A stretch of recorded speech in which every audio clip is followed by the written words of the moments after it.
গোমস্তাপুরে ভোটগ্রহণ কর্মকর্তাদের প্রশিক্ষণ উদ্বোধন। গোমস্তাপুর উপজেলা থেকে কাউসার আলী প্রতিবেদনে।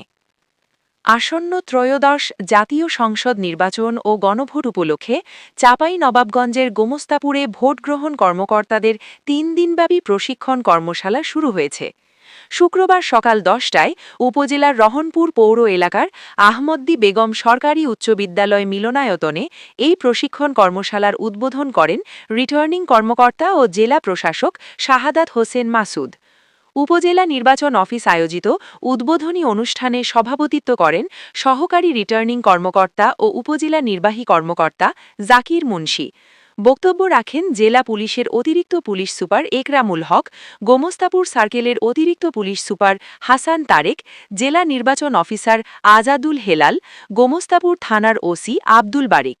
এই সময় উপস্থিত ছিলেন গোমস্তাপুর সেনা ক্যাম্পের ইনচার্জ মেজর সাদমান, সহকারী কমিশনার ও ভূমি উম্মে সালমা রুমা। প্রশিক্ষণে চাঁপাইনবাবগঞ্জ ২ আসনের গুরুত্বপূর্ণ এই উপজেলার ৯৫টি কেন্দ্রের জন্য নিয়োগকৃত ৫৪৫ জন ভোটগ্রহণ কর্মকর্তা অংশ নিচ্ছেন।